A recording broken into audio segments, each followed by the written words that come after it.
Assalamualaikum warahmatullahi wabarakatuh. Bismillah, alhamdulillah, assalatu wassalamu ala rasulillah Sayyidina wa maulana Muhammad ibn Abdillah la nabiyya ba'dahu wa ala alihi wa man tabi'ah minad dunya ilal qiyamah.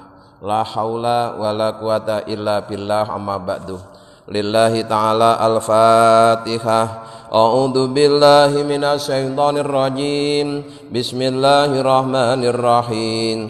Alhamdulillahi rabbil alamin. Ar-rahmanir rahim. Maliki yaumiddin. Iyyaka na'budu wa iyyaka nasta'in. Ihdinas siratal mustaqim. Siratal ladzina an'amta 'alaihim ghairil maghdubi 'alaihim waladdallin. Amin. Hadirin ma'asyiral muslimin hafizakumullah. Malam ini kami akan bacakan penjelasan tentang kelembutan Allah dalam musibahnya. Syekh Ibnu Athaillah berkata, man dhanna infikaka lutfihi, barang siapa yang menyangka hilangnya atau terlepasnya kelembutan Allah, an qadarihi, dari takdir musibahnya Allah, fadzalika, maka prasangka yang seperti itu terjadi likusuri nadharihi, karena pendeknya cara pandang dia. Jadi begini, kalau ada orang menganggap ketika sedang terjadi musibah itu tidak ada kelembutan Allah sama sekali, artinya dia memandang full sebagai musibah saja, tidak ada kelembutan Allah, maka orang yang seperti itu karena pendeknya cara pandang. Seandainya dia mau memperluas cara pandangnya, maka dia akan menyaksikan bahwa di dalam musibah yang Allah takdirkan pun terdapat kelembutan Allah. Karena Allah itu maha baik, sehingga dalam musibahnya pun terdapat kelembutan-kelembutannya. Apa buktinya?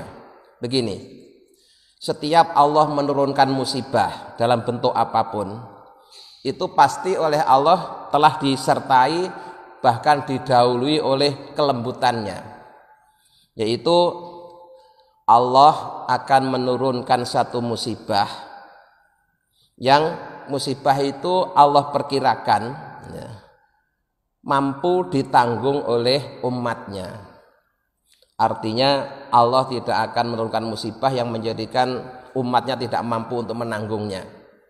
Itu bukti kelembutan Allah. Sehingga ketika sedang terjadi musibah, baik musibah secara umum maupun secara khusus yang terjadi pada diri kita, kita tidak boleh menganggap bahwa itu merupakan musibah terbesar, karena kalimat ter itu berarti maknanya paling. Padahal musibah yang terjadi, yang kita alami itu baru sekedar besar, tapi belum terbesar. Kalau dikatakan terbesar berarti sudah tidak ada musibah yang lebih besar daripada itu. Padahal kenyataannya Allah mampu untuk menurunkan musibah yang lebih besar. Contohnya ketika ada bencana tsunami dengan korban 24.000, kita boleh mengatakan itu sebagai musibah besar. Tapi sebenarnya salah jika kita katakan itu sebagai musibah terbesar. Kenapa? Karena Allah mampu membuat tsunami yang korbannya tidak hanya 24.000, tapi 100.000, bahkan 1.000.000 orang. Itu Allah mampu. Tapi kenyataannya Allah hanya menurunkan musibah tsunami yang korbannya hanya 24.000.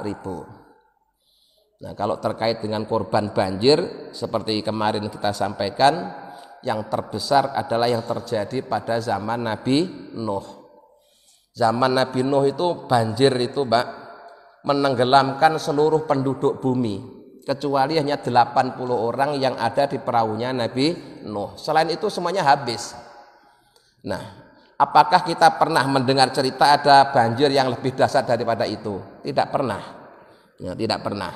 Maka yang tepat musibah-musibah yang kita rasakan saat ini itu bukan terbesar. Bolehlah dikatakan besar, tapi jangan dianggap terbesar. Karena sungguhnya Allah mampu ya menurunkan musibah yang jauh lebih besar.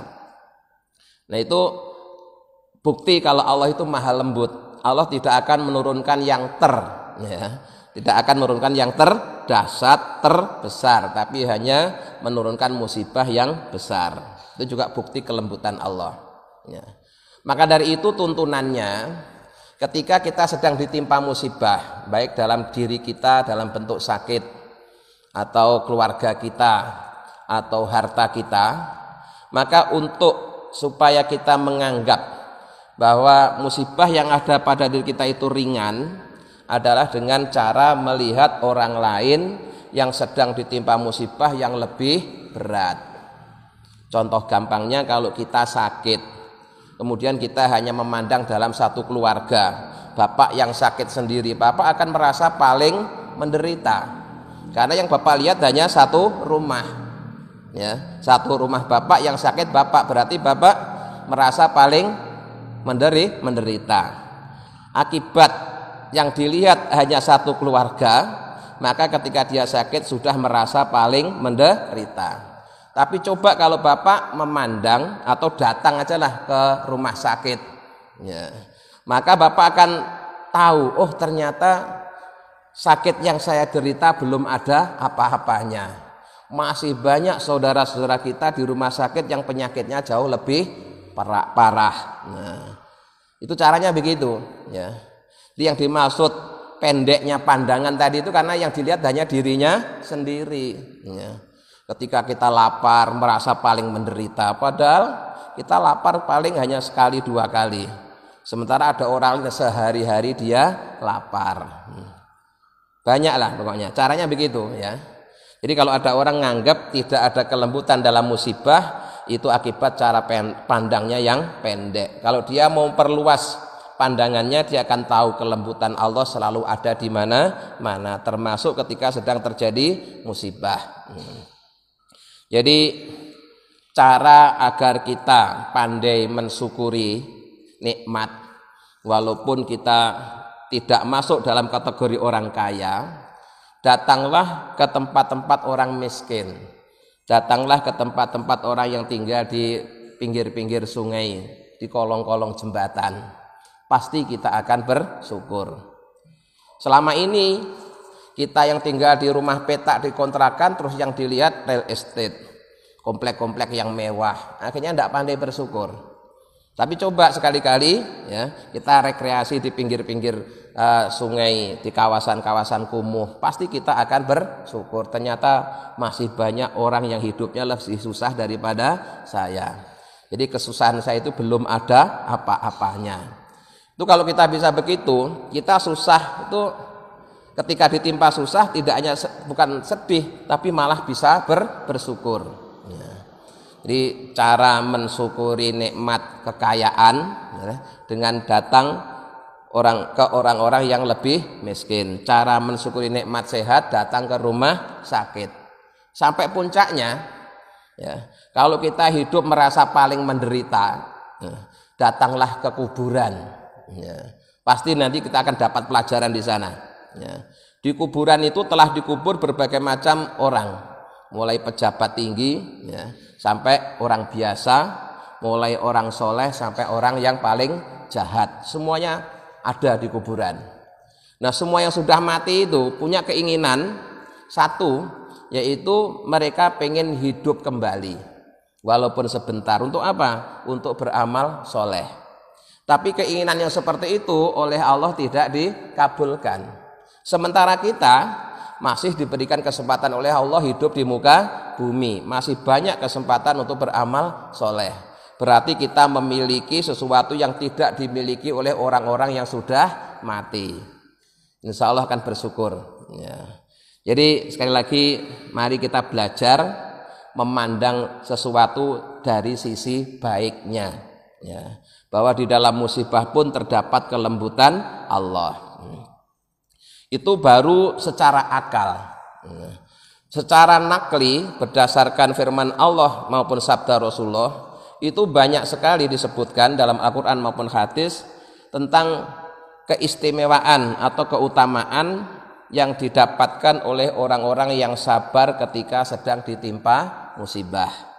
Di antaranya ya, Allah berfirman, innama yuwaffas sabiruna ajrahum bighairi hisab. Sesungguhnya orang-orang yang sabar itu akan dilimpahi pahala dengan tanpa hitungan saking banyaknya. Di ayat yang lain Allah berfirman wabasyiris sabirin, beri kabar gembira kepada orang-orang yang sabar. Di ayat yang paling populer yang sering kita hafal, innallaha ma'as sabirin, sesungguhnya Allah itu selalu menyertai orang-orang yang sabar.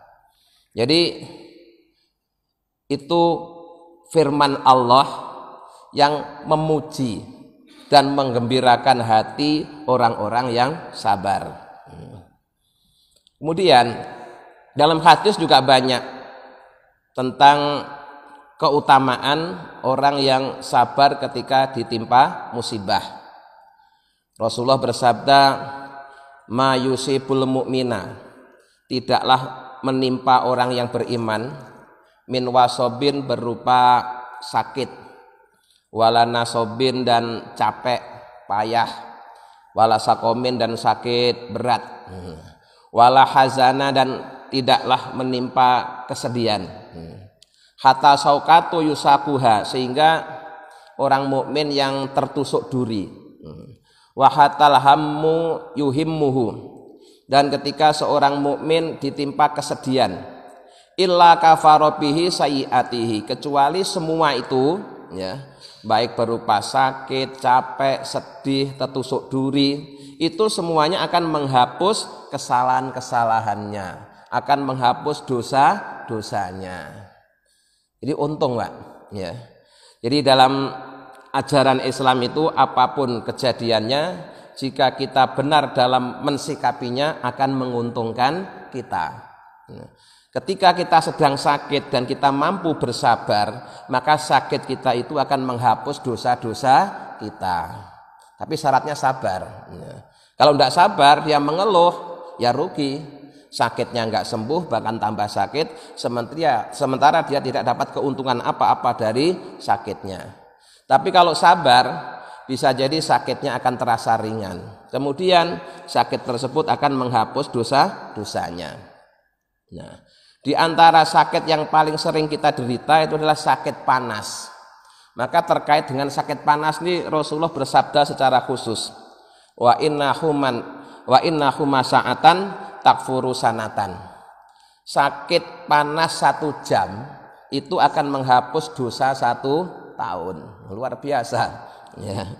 Jadi kalau sakit panas jangan buru-buru diobati. Oh, sakit dikit aja udah langsung turun panas. Ya nanti dosanya nggak jadi dihapus. Jadi dinikmati dulu, ridho dengan takdirnya Allah bahwa saat ini saya sedang ditakdirkan panas. Sabar dalam merasakan panas, kemudian nanti berobat. Jadi semua kejadian yang kita alami dunia ini itu menguntungkan buat kita. Maka dalam hadis Rasulullah bersabda demikian, ajaban li amril mu'mini, sungguh urusan orang beriman itu sangat mengagumkan. Mengapa kok mengagumkan? Inna amrohu kullahu lahu khairun, karena urusan orang mukmin itu semuanya adalah kebaikan baginya. Walaisa dzalika li ahadin illa lil mu'mini, dan yang itu tidak akan terjadi kecuali buat orang yang beriman. Contohnya apa? In asobathu sarra'u syakara. Orang mukmin itu kalau sedang ditimpa kelapangan, menyenangkan, menggembirakan, syakara, dia akan bersyukur. Fakana khairan lahu, maka syukur itu merupakan kebaikan baginya. Ketika dapat nikmat, dapat kelapangan, dia bersyukur, maka kemudian karena dia syukur, nikmat itu oleh Allah akan ditambah. Ya. Kemudian sebaliknya, wa in asobatu, dan jika menimpa mereka dharra'u, kesempitan, kesulitan, kesedihan, sobaro, orang mukmin itu akan bersabar. Fakana khairan lahu, dan sabar itu juga merupakan kebaikan buat orang yang beriman. Karena ketika dia sabar, dia akan disertai Allah, diberi kabar gembira oleh Allah. Dosa-dosanya diampuni oleh Allah. Itulah sekalian, perlunya kita terus menambah ilmu agar kita tidak menjadi manusia yang gampang mengeluh, ya. Jadi sakit sedikit mengeluh, susah sedikit mengeluh, itu tidak merupakan akhlak orang mukmin, ya. Bahwa kita harus yakin salah satu bukti kekuasaan Allah itu menciptakan segala sesuatu selalu berpasang-pasangan, ya. Ada senang, ada susah, ada tangis, ada tawa. Itu pasti, ya. Sebagaimana pastinya ada siang, ada malam. Sehingga yang kita hadapi dalam hidup ini ya seperti itu, ya. Kadang senang, kadang susah, kadang sakit, kadang sehat, ya. Kemudian seperti kadang malam, kadang siang. Tidak mungkin malam terus, juga nggak mungkin siang terus. Nggak mungkin orang itu sakit terus, juga nggak mungkin orang itu sehat terus. Nggak mungkin orang itu senang terus, ya. Juga nggak mungkin orang itu susah terus. Nggak mungkin orang itu tertawa terus. Kadang-kadang dia juga menangis. Sebaliknya juga nggak mungkin orang itu menangis terus. Kadang-kadang dia tertawa. Itu bukti kuasa Allah. Jadi kalau kemudian kita inginnya hidup itu senang terus, itu sama saja dengan Bapak menginginkan agar tidak ada siang malam, adanya malam terus atau siang terus. Ya nggak mungkin, ya nggak mungkin. Nah, kalau malam terus repot Pak, bayar listriknya banyak. Siang terus lebih repot lagi, banyak kebakaran. Kita tidak bisa istirahat. Maka Allah yang membolak-balikkan keadaan, ya. Nah, semuanya itu, ya, semuanya itu jika kita benar dalam mensikapinya menjadi jalan menuju Allah.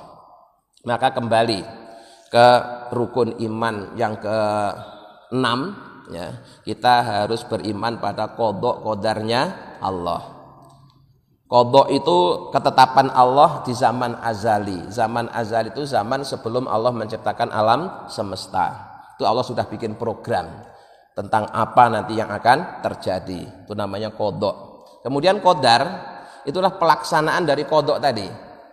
Sehingga semua yang terjadi yang kita alami ini tidak ada sedikit pun menyimpang dari qadanya Allah. Di qadar yang terjadi ini semuanya, ya, itu merupakan qadanya Allah di zaman azali. Di malam ini kita ngaji itu memang catatan di Lauhul Mahfuz sana yang ngaji.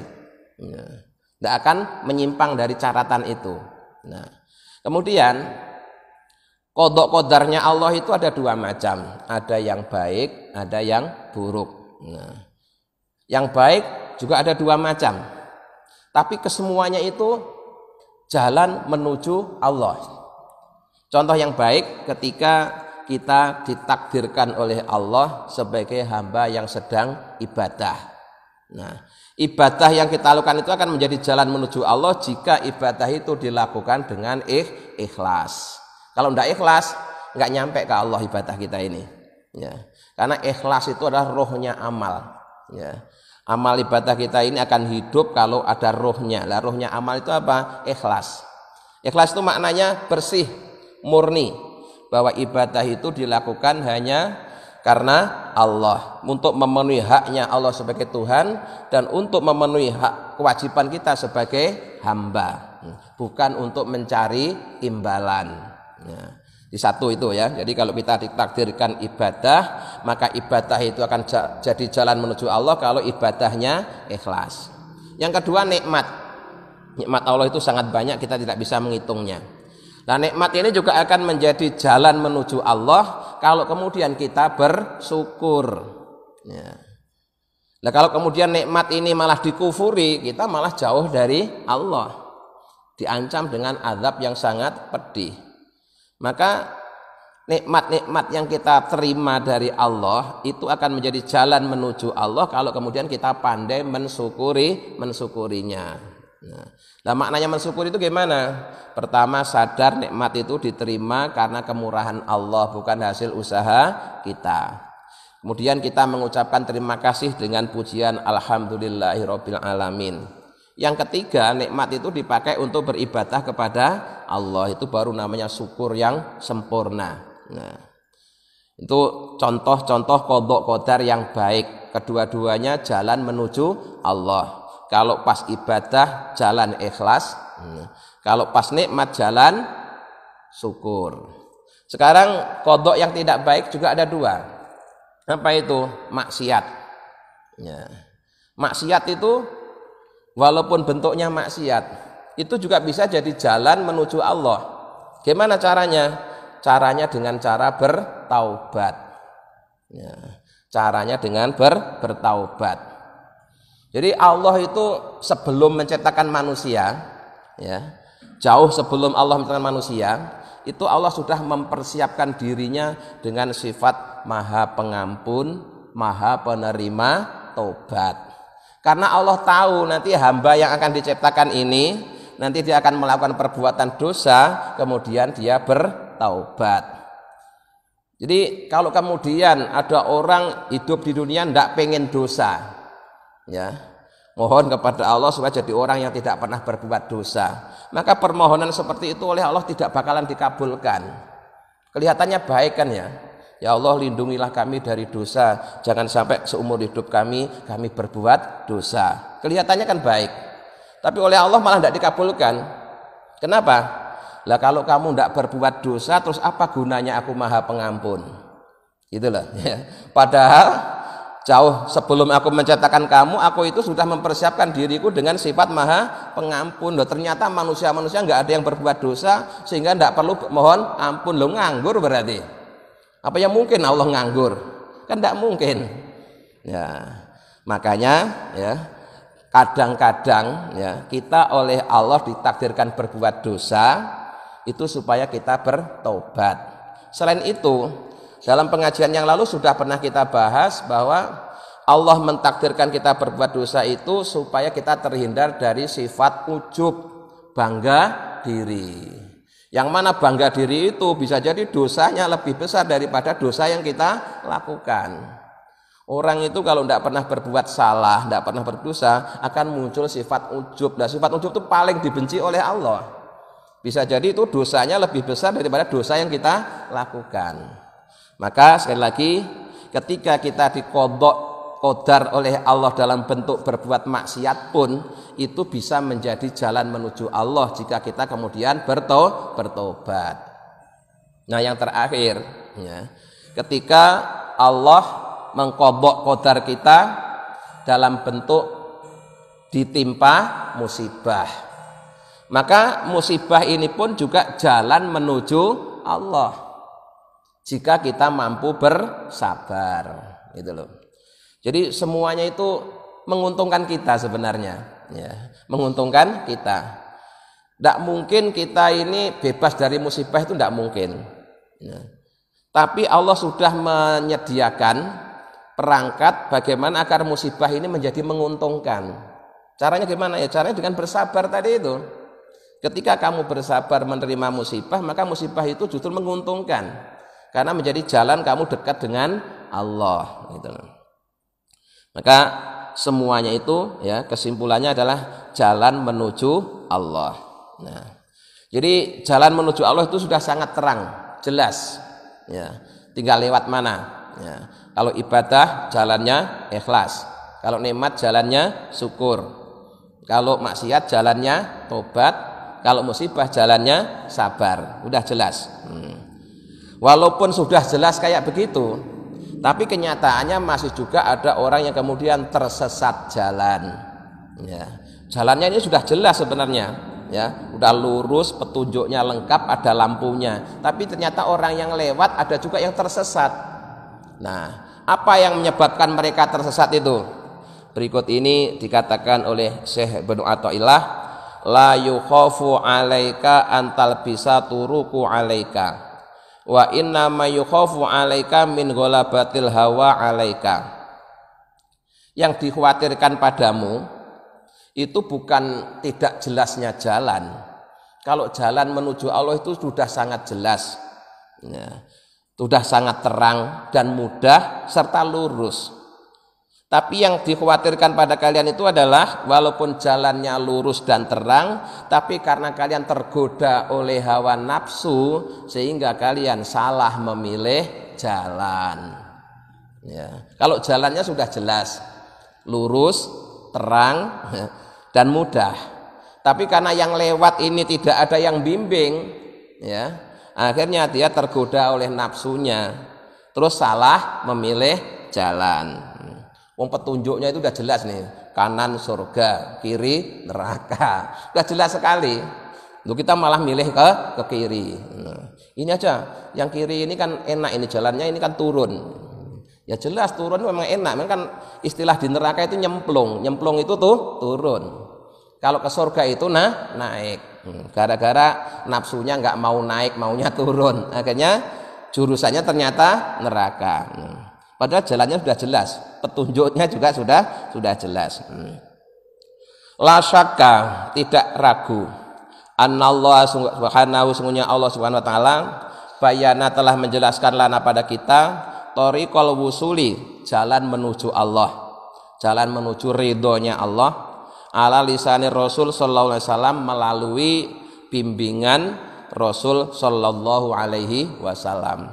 Jadi kalau kita pengen mencari ridhonya Allah, ikutilah jalannya Rasulnya Allah. Fabayyana lana a'lama syariati, maka tugas Rasul itu menjelaskan kepada kita tentang panji-panji syariat. Panji itu bendera. Bendera itu dipasang sebagai tanda, dan bendera itu biasanya masangnya di tempat yang tinggi supaya kelihatan dari jauh. Wa manara thariqati, dan menara thariqah. Menara itu juga bangunan yang tinggi yang menjadi tanda bahwa di dekat menara itu ada masjid. Walaupun sebenarnya menara ini bukan warisan dari Islam, Pak. Islam itu justru malah mengambil dari warisan agama Majusi. Nah, jadi ceritanya dulu para penyembah api, ya, itu membuat menara yang di situ kemudian dijadikan tempat api, maka manaroh itu maknanya tempat api. Nah kemudian tempat ini diadopsi oleh Islam, ya, diambil menaranya saja, bangunannya saja, tapi fungsinya bukan untuk menempatkan api, fungsinya untuk azan. Ya. Kalau dulu untuk azan, jadi sebelum ada speaker itu orang kalau mau azan naik dulu ke menara supaya suaranya bisa didengar oleh orang satu kampung. Nah, sekarang azannya tidak perlu naik ke menara, speakernya jadi pasang di menara. Nah, di menara ini untuk di Indonesia menjadi tanda bahwa ada bangunan masjid. Nah, maka thariqah itu, manara thariqah itu gambarannya seperti itu. Wa anwarul haqiqati, dan Rasulullah juga menjelaskan tentang cahaya-cahaya hakikat melalui ajarannya. Wa faqarrara lana syara'il Islam, maka Rasulullah telah menetapkan pada kita syariat-syariat Islam. Wa qawaidal iman, dan qaidah-qaidah iman, wa maqamal ihsan, dan kedudukan-kedudukan ihsan. Itu semuanya oleh Rasulullah sudah diajarkan secara jelas dan gamblang. Kita tinggal mengikutinya saja. Fama taraka sallallahu alaihi wasallam syai'an yuqarribuna ila dalana alaihi, maka tidak ada sesuatu yang bisa mendekatkan diri kepada Allah kecuali Rasulullah sudah menunjukkannya. Rasulullah sudah ngasih jalan, ini loh jalan pintas yang sempat nyampe ke Allah, sudah dikasih semua jalannya itu, ya. Tidak ada yang disembunyikan. Wala syai'an yab'aduna anhu ila hadarona minhu, juga tidak ada sesuatu yang menjadikan kita jauh dari Allah kecuali Rasulullah sudah memberikan peringatan, awas jangan lewat ini, kamu kalau lewat ini bukan dekat Allah tapi semakin jauh. Lam ya'al jahdan fi irsadil ibad, dan Rasul yang Allah utus itu tidak pernah bosan secara sungguh-sungguh selalu memberikan bimbingan kepada hambanya, kepada umatnya. wa idhari tariqi sadati, dan menampakkan jalan-jalan yang dilalui oleh para pembesar-pembesarnya agama hamba Allah, itu para kekasihnya Allah, para walinya Allah. Fama rohala ilallahi ta'ala hatta tarakan nas ala dinil qawim wa minhajil mustaqim ala tariqi baydo ala yadillu anha ila man kana a'ma. Nah, maka karena Rasulullah sudah memberikan tuntunan yang sangat jelas, contoh yang sangat mudah. Kalau toh kemudian ada orang yang lewat di situ kok kemudian dia tersesat, itu karena dia buta. Buta. Sebenarnya jalannya itu lurus, jelas, terang. Tapi sayangnya yang lewat orangnya buta. Tidak ada yang bimbing. Akhirnya dia tersesat. Nah, kalau ada orang yang buta yang tersesat itu jangan menyalahkan jalannya. Jalannya sih lurus, jalannya sih terang. Tapi karena yang lewat itu buta, akhirnya dia tersesat. Nah, supaya yang buta ini tidak sesat gimana? Ya harus ada yang nuntun, ada yang bimbing. Nah, maksud yang bimbing itu siapa? Kalau orang itu hidup di zaman Nabi, tentunya yang bimbing adalah langsung dari Nabi. Nah, kita tidak hidup di zaman Nabi, tetapi Nabi meninggalkan ahli warisnya, yaitu para ulama. Maka kalau kita ingin mengamalkan ajaran Islam, iman dan ihsan yang mudah, lurus dan bisa sampai ke tujuan, ya harus mengikuti bimbingan para ulama. Al-ulama'u warasatul anbiya. Karena para ulama itu menjadi pewarisnya para nabi. Nah, kalau sekarang banyak orang yang mengatasnamakan Islam tapi tersesat, itu apa penyebabnya? Karena tidak di bawah bimbingan ulama. Ya. Teroris ya. Teroris itu kan juga mengatasnamakan Islam. Tapi kenapa kok dia tersesat? Karena tidak di bawah bimbingan ulama. Saya kemarin tuh baca tulisan tuh menarik begini. Cara pintas menuju surga ala teroris. Cara pintas menuju surga ala teroris. Menurut pandangan teroris, masuk surga lewat masjid itu kelamaan. Prosesnya rumit. Kenapa? Harus jadi orang soleh, harus tekun ibadah, istiqomah, mati husnul khotimah, baru masuk surga. Jadi lama kan prosesnya. Nah, akhirnya mereka milih jalan pintas yang menurut mereka apa? Cukup dengan membawa bom diledakkan di gereja. Nanti mati ketemu bidadari. Itu kata mereka. Ya, kata teroris. Ya, itu kan jelas sesat. Jelas sesat. Padahal mengatasnamakan Islam juga. Kenapa kok sesat? Karena tidak ada bimbingan ulama. Ngajinya nggak lewat ulama. Nah, ngajinya cuma lewat orang yang pakaiannya kayak ulama tapi sebenarnya bukan ulama. Dan itulah ujian orang hidup di akhir zaman. Ya, termasuk para pemuda-pemuda Islam yang lagi semangatnya belajar Islam.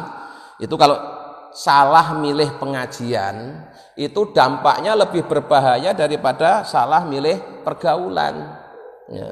Kalau salah milih pergaulan ya berbahaya, tapi kan nggak seberapa. Tapi kalau salah milih pengajian, dampaknya jadi teroris, ya, jadi radikal. Yang itu tadi, ya, menurut dia masuk surga lewat gereja lebih mudah daripada lewat masjid. Ini kan jelas-jelas sesat itu. Ya. Di ajaran Islam yang benar itu lurus, mudah. Ya. Tapi orang yang lewat di situ kalau tidak dibimbing bisa tersesat. Kenapa kok tersesat? Karena dibelokkan, disesatkan oleh hawa nafsu. Ya, oleh hawa nafsu. Hawa nafsu ingin jalan pintas saja. Nah, bukti kesempurnaan Islam itu Allah telah berfirman dalam Al-Qur'an yang berbunyi al-yauma akmaltu lakum dinakum wa atmamtu alaikum nikmati wa raditu lakumul islam madina. Ayat ini turun pada saat haji wada, haji terakhir yang dilakukan oleh Rasulullah. Nah, al-yauma pada hari ini, haji wada, akmaltu telah aku sempurnakan lakum buat kalian umat Islam, dinakum agama kalian, wat mamtu dan telah aku cukupkan alaikum atas kalian nikmati nikmatku, Wa raditu dan aku telah ridho lakum pada kalian Islam pada agama Islam dinan sebagai agama. Ya. Ayat ini ayat terakhir dari ayat Al-Quran yang Allah turunkan kepada Nabi Muhammad. Ketika ayat ini turun yang yang isinya memberitakan tentang kesempurnaan Islam, itu rata-rata reaksi para sahabat itu bergembira. Kenapa? Karena mendapat kabar Islam telah sempurna dan Allah telah ridho terhadap agama Islam, semuanya bergembira. Tapi ada yang reaksinya justru sebaliknya, dia bersedih. Siapa? Abu Bakar. Abu Bakar itu sejak turun ayat ini itu langsung masuk kamar nangis 3 hari 3 malam tidak keluar. Orang heran, yang lain-lain pada gembira kok dia menangis dan sedih. Lalu suatu hari ditanya oleh sahabat yang lain, mengapa di saat yang lain gembira kok kalian malah bersedih? Abu Bakar menjelaskan, kalau Allah memberitakan bahwa Islam sudah sempurna, berarti tugas Nabi sudah selesai. Kalau tugas Nabi sudah selesai, berarti sebentar lagi Nabi akan meninggalkan kita. Maka Abu Bakar bersedih. Yang kedua, kalau Islam sudah sempurna, berarti sesudahnya tidak bakalan sempurna lagi. Pasti akan semakin berkurang, dan semakin berkurang. Itulah yang menjadikan aku sedih. Inilah hebatnya Abu Bakar, ya. Punya pemikiran yang beda dengan yang lainnya. Maka sahabat Nabi yang terhebat, yang klasemennya nomor 1 itu ya Abu Bakar itu. Ya. Sampai kemudian oleh Rasulullah dikasih gelar Abu Bakar Siddiq. Nah, Abu Bakar yang selalu membenarkan ya, berita yang disampaikan oleh Rasulullah dengan pemahaman yang benar. Jadi kalau Islam sudah sempurna, berarti tugas Nabi Muhammad sudah selesai. Kalau tugas Nabi sudah selesai, berarti sebentar lagi Nabi Muhammad akan meninggalkan umat Islam. Maka sedih. Ya. Padahal Nabi Muhammad itu kan orang yang paling dicintai oleh Abu Bakar.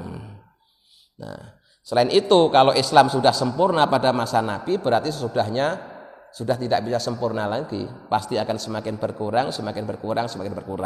Semakin jauh dari masa Nabi, semakin berkurang. Itulah yang menjadikan Abu Bakar sedih di saat orang-orang bergembira. Kemudian di ayat yang lain lagi, Allah juga menginformasikan bahwa terkait orang mau masuk Islam atau tidak, itu tidak ada paksaan. La ikraha fiddin, qad tabayyanal rusdu minal ghayyi. Ayat ini asbabun nuzulnya, peristiwa yang melatar belakangi turunnya ayat ini adalah ada orang tua ya yang sudah beragama Islam, kemudian dia memaksa anaknya untuk memeluk Islam atau sebaliknya. Itu ternyata tidak dibolehkan oleh Allah, tidak boleh. Ya, orang tua memaksa anaknya untuk memeluk Islam tidak boleh, anak memaksa orang tua untuk memeluk agama Islam juga tidak boleh. Loh, kalau bapak dan anak aja nggak boleh saling memaksa, apalagi orang lain. Maka kita tidak boleh memaksa orang lain untuk memeluk Islam. Kenapa kok nggak boleh dipaksa? Qad tabayyana, sungguh benar-benar telah jelas apa ar-rusdu, petunjuk, minal ghayyi, dari kesamaran. Karena petunjuk yang benar itu sudah sangat jelas. Sehingga kalau orang itu mampu memahami petunjuk, tidak usah dipaksa, dia akan memeluk Islam. Cuma masalahnya terkadang kita kekurangan orang-orang yang mampu menjelaskan Islam secara benar. Itu ya masalahnya. Ya. Maka peran ulama di sinilah. Ya, ulama harus mampu menunjukkan pada masyarakat tentang kebenaran Islam, tentang keindahan Islam. Kalau Islam itu tampak benar dan indah, orang tidak usah disuruh, pasti akan masuk Islam. Dan itulah yang menjadikan para penyebar Islam di Indonesia itu dulu sukses. Ya. Karena para wali songo penyebar Islam itu menyebarkan Islam dengan menampilkan keindahan Islam, membuat orang kafir menjadi mukmin dengan cara yang indah. Nah sekarang kebalikannya, yang sudah mukmin malah dikafirkan, dibid'ahkan. Islam tampak garang. Nah ini akhirnya orang malah menjauhi Islam. Saya tambahkan satu lagi tentang kesempurnaan agama Islam. Qala alaihi salatu wasalam, Nabi Muhammad SAW telah bersabda, laqad taraktumukum alal hanifiyati as-samahati. Sungguh benar-benar aku telah meninggalkan pada kalian agama yang lurus dan murah. Ya. Di Islam itu agama yang lurus, agama yang diwariskan oleh Nabi Ibrahim alaihissalam. Kata-kata hanif, Pak, hanif ya. Hanif dimaknai lurus itu begini ya, ceritanya. Hanif itu aslinya adalah bentuk kedua telapak kaki kita ya. Bentuk telapak kaki kita itu yang kanan agak ujungnya condong ke kanan, yang kiri ujungnya condong ke kiri. Coba Pak berdiri, pasti nanti bentuknya seperti itu kan ya. Nah, dengan posisi seperti ini kita bisa jalan lurus ya. Kalau kakinya ya ujung telapak tangan agak ke sana, yang ini agak ke sana, ini bisa jalan lurus. Seandainya ini dipaksa lurus begini, Bapak suruh jalan malah nggak enak. Nah, maka gambar telapak kaki itu yang benar malah agak ujungnya depannya agak terbuka. Karena dengan ujungnya terbuka itu seseorang bisa jalan lurus. Kalau ujungnya itu lurus begini terus disuruh jalan malah lucu dan susah. Nah, jadi Islam agama yang hanif, lurus, warisan dari Nabi Ibrahim ya. Kemudian selain hanif, lurus, Islam itu juga murah, tuntunannya itu mudah, selalu ada solusi ya. Yang gampang yang sering kita alami, kita sholat itu pada mulanya dituntut harus berdiri kalau sholat fardu. Kalau mampu harus berdiri, tidak mampu berdiri boleh sambil duduk, boleh sambil berbaring. Nah, kemudian ketika kita sedang bepergian, ya, ada dua kemurahan yang Allah berikan. Kenapa?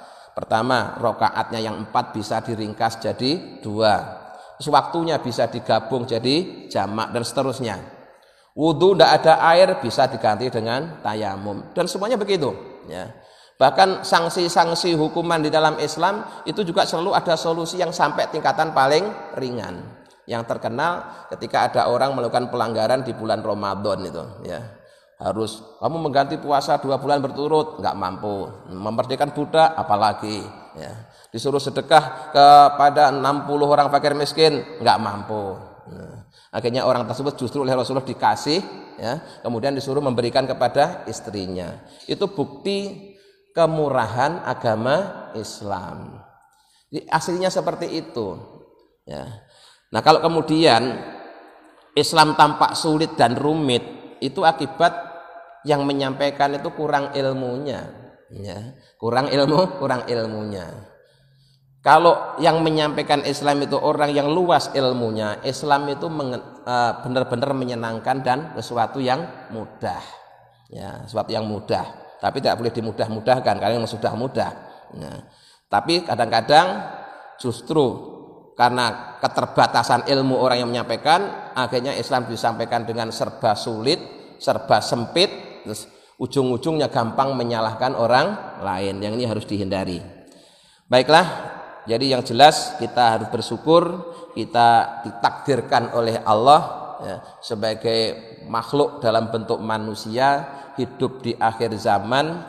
Walaupun kita tidak hidup di zaman Nabi Muhammad, tapi kita masih dapat warisannya ya, Nabi Muhammad, harus disyukuri ya, harus disyukuri karena ini merupakan anugerah yang luar biasa. Jika kita mampu mensyukurinya, maka ini menjadi jalan kita menuju ridhonya Allah. Mudah-mudahan dengan bimbingannya kita bisa mengamalkannya. Amin ya rabbal alamin. Hadirin yang muliakan, malam ini untuk pengajian malam Selasanya kita tutup sementara. Insya Allah nanti kita mulai lagi sehabis Idul Fitri ya. Jadi untuk malam Selasa, malam ini malam terakhir, habis ini tawakuf.